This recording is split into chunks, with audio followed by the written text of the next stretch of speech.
The movie kicks off with the most dramatic opening ever. Seriously, if you were waiting for a crazy start, this is it. We're dropped right into the action. 4 guys who are the best of friends are standing in a fancy, ultra-modern penthouse. But there's a huge problem. The bed is covered in blood and there's a woman's dead body on it.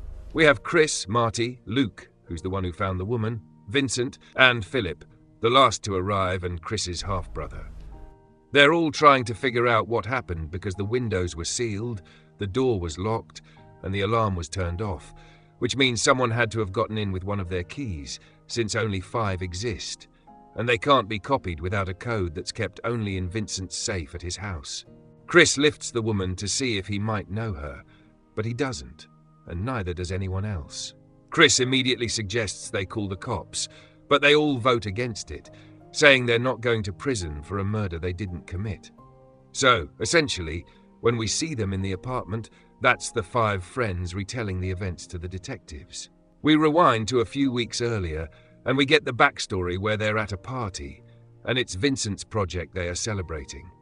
Vincent, Luke, and Marty are all architects, and Chris is a psychiatrist. Chris meets a beautiful woman named Anne Morris, who tells him that he had treated her sister who had a mood disorder and later committed suicide. Chris is immediately apologetic for failing to help her sister, but she downplays it, saying that half her family suffers from mood disorders and some people are simply born unhappy. She tells him she works for a city councilman as an assistant. Vincent calls all his friends upstairs and shows them the loft, explaining to them that if they're interested, they could all buy it and share it, doing whatever they want with whoever they want. Chris is skeptical and says he's not that kind of guy, but Vincent gives them time to fully digest and think about it. We return to the present, and Marty discovers a writing in Latin on the bed frame that translates to "Fate will unite us." Back in the present, they ask Chris about the writing since he's the one who took Latin in pre-med, but he explains that the person actually wrote it wrong because the tenses aren't correct. We then learn that Chris and Philip share a mother, but Philip had the worst kind of father, an alcoholic abuser who would abuse Philip and his sister Zoe, who's Chris's half-sister. Right as Philip arrives, Luke swings at him and Vincent joins in on suspecting him. Philip tells them that he wasn't at the Loft last night and was at his in-laws' house, then tells them to call his wife Vicky to confirm if they don't believe him. This morning he was at a project site. Philip turns the question back on Vincent, and he says that he was at home last night because Barb had taken their kids skiing, so technically no one can support his alibi. We're brought to Vincent and Vicky's wedding, where we're introduced to Hiram Fry, Vicky's dad and a major property developer. Miss Anne Morris is also in attendance, as the councilman and Hiram are good friends. Vincent tells them that the apartment is ready and gives each of them a key, but Chris asks him to hold on to his for now. We then meet Philip and Chris's sister, Zoe, and the guys are surprised at her glow-up.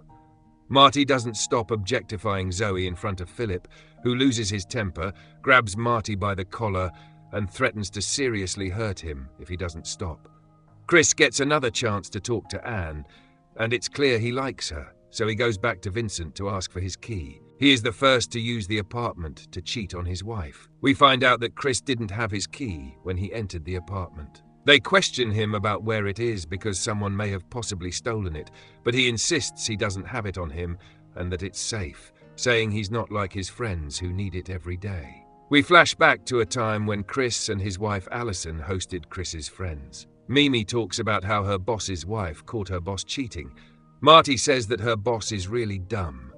Barb asks him how he would cheat, and he replies that he would probably buy a house or apartment to do all his secret deeds in private without leaving any monetary trails. All the wives are freaked out and start to assume something is going on when Marty hints that he doubts Vincent can't relate to cheating. Luke shuts him down to stop him from basically outing them. Vincent tells them that someone is definitely trying to frame them because why else would they cuff her to the bed, use the knife, and write in Latin on the bed? He then asks if anyone is in trouble and suggests they should speak up now. We return to Chris and Anne. Chris admits to Anne that he's fallen in love with her. This information annoys her, and she comes clean that she's actually a sex worker, but reassures him that she won't be charging him for the past few months. She tells him that she doesn't even know who she truly is, and that he shouldn't feel anything for her. She then says that the only people who can hurt him are those he loves. During Marty's interrogation, we learn that he and Mimi are going through a divorce because a woman he met in San Diego showed up and told Mimi everything that happened.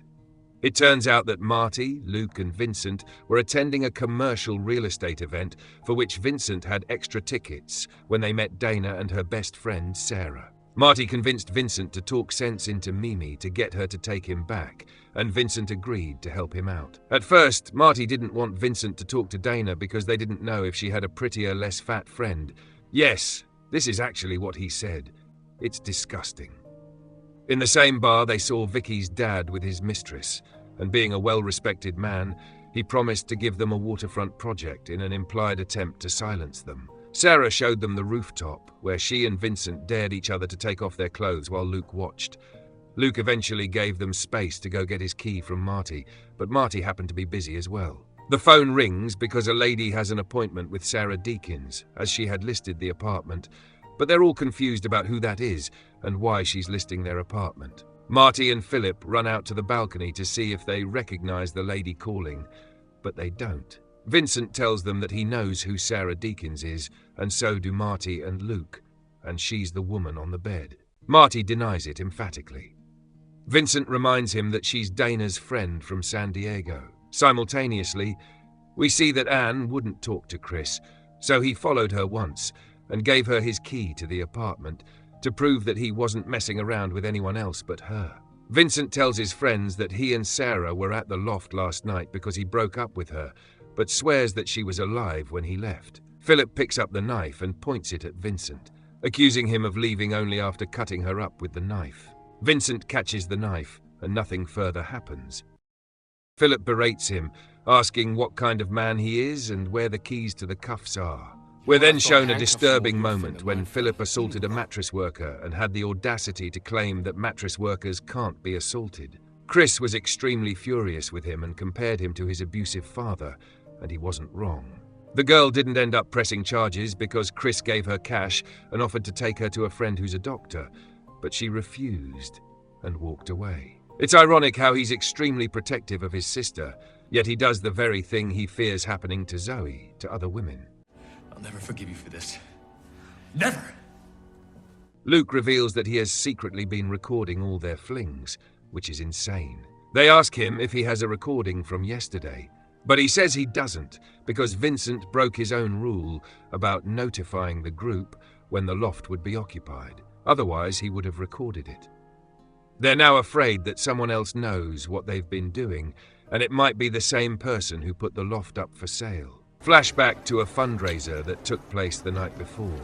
Vincent is telling his wife he can't go on the ski trip because of work. Vincent hasn't heard much from Hiram about the project he offered him in San Diego. He sees both the councilman and Hiram with their wives and asks about the project's status. When Hiram can't guarantee it, Chris hints about the meeting in the bar in San Diego to blackmail him.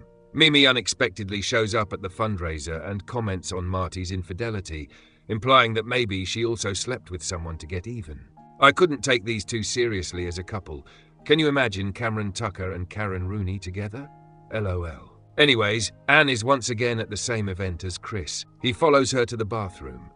Inside, he's approached by the councilman, who warns him that Vincent is playing with fire because he's trying to pressure them. They also discuss Anne. Chris asks him to stay away from her because he's in love with her, but so is the councilman.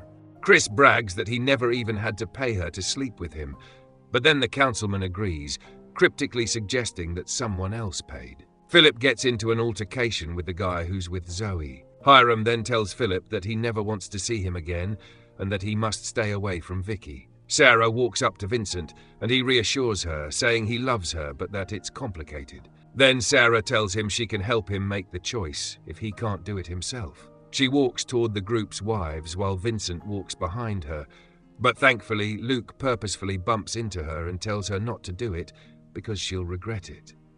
All the wives look at Vincent in confusion. Vincent starts feeling drowsy and falls to the floor, repeating that their wives found out. We see that the drink he got from Chris had something in it. Flashbacks to this morning.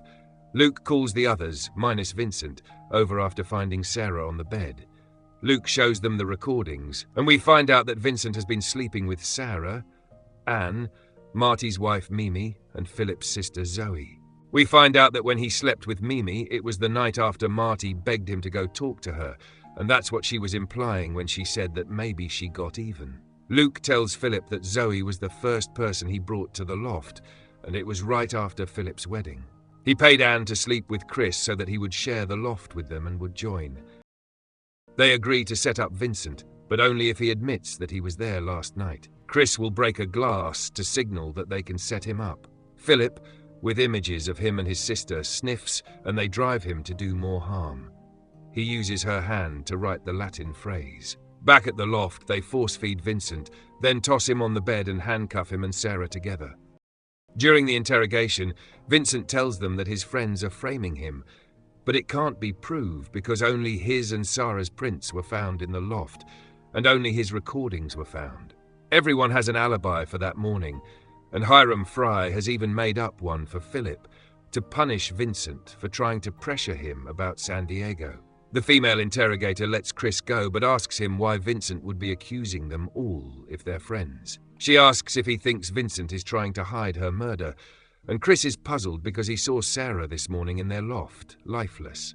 However, the autopsy revealed that her wrist wasn't cut by her, and the sleeping pills weren't what killed her. Plus, there was no note left behind. This puzzles Chris even more because he had the note in his jacket pocket. Chris confronts Luke and asks when he stole the note from his pocket. When Luke shows up, Chris reveals that he got the number of the person who listed the loft, and when he calls it, it's Luke's number. Chris figures out that when someone called to the loft, Luke must have used the moment to steal the note, as Chris later found it in the dumpster. We find out that Luke threw it away because it was in his handwriting, and he knew he'd be caught. Luke admits that his reasoning is that he was in love with Sarah since they met in San Diego, but Vincent got in between them. He actually ran after he bumped into her to ask her to give him a chance, because Vincent would only hurt her. But she told him she felt nothing for him, and that maybe, in another life, it could have been them, which makes sense why he wrote that in the note. After Vincent left last night, he went in and put something in her drink. Then he injected her with his wife's insulin, which should have led to a quick and painless death that couldn't be detected. However, Chris tells him that neither the pills nor the insulin killed her, and that she died only when Philip cut her. Luke goes after Chris with a knife and gets out onto the balcony. Chris tells Luke that he already called the cops and told them everything as they hear sirens. Chris gets control of the knife, and Luke tells Chris to tell his wife and kids that he's sorry, then falls backward off the balcony, landing on a car below, dying on impact. It's 6 months later. Marty is back with his wife Mimi, who has forgiven him. Philip is awaiting trial, and Vincent is living in the loft after his divorce with Barb. It's implied that Chris has also divorced. As he mentions, he is expecting to have the kids next weekend. Anne approaches Chris and asks him if he'd like to grab a coffee sometime, indicating a fresh start together. And that, ladies and gentlemen, is The Loft. Thanks for watching.